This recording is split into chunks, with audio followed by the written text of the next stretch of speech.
Good morning, everyone. I hope you all are having a great week. It is already Wednesday, so you guys have today, you have tomorrow and Friday, and then you are done with school. It is summer for you after this week, so that's super exciting. However, you still have work to do this week, but as you can see, I've been trying to make it really fun for you guys. So on Monday, we went to Disney World. Yesterday, you went to the zoo, and today you're going to do a fun activity too.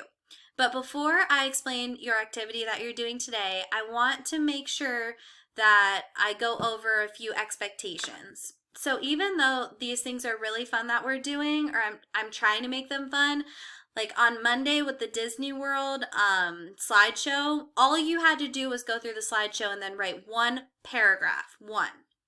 Now, I expect you to write that one paragraph. When you have something so easy that you just have to through a slideshow and basically watch rides, doing one paragraph isn't bad. Please do not tell me that you do not know how to write a paragraph. Please do not tell me that you don't know how to write a hook or a conclusion. And please do not turn in blank work. If you turn in blank work or don't turn it in at all, I can't grade your work. And then also with the hooks and the endings, we worked on that all year. So I am confident that all of you know how to write a paragraph. It's 4 to 5 sentences. And you know how to create a hook, which is a fact or a question that you hook your readers in with. And I'm confident that you can do these really easy assignments. Now, if you have any questions or think that you aren't able to do these lessons these activities, instead of not turning anything in or turning it in blank, please make sure you reach out to me and ask for help. That's why I'm here. And we only get to do this for 3 more days. So please make sure you're putting in the effort because you only have really like one assignment to do each day. So you should be able to do that. And I believe in you guys. I know you can do it. But please, please, please try not to slack off during these last 3 days. All right, so today you are going to write a letter to yourself to read in 10 years. I want you to talk about your feelings towards school about being shut down and what you did during this time. I want you to write about what you want to be doing in 10 years also.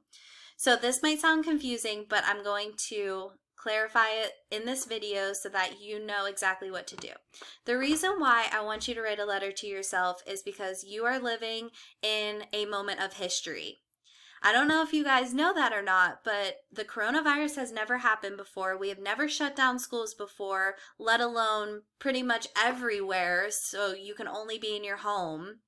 We've never had to wear masks before around. We've never had to online learn. So this is something that's going to be in the history books that your children read in the future.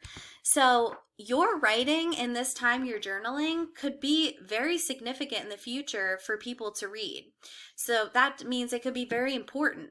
So I want you to write a letter to yourself, and I kind of did a sample that you can look at, so that will help you. Once again, this is your only assignment for today. Your other assignments are fun videos that you can watch, so please make sure you're actually putting in the time and doing this writing. It should not take long. When I typed this up, it took me 5 minutes. And you can also use different fonts. I don't care if you change the color. This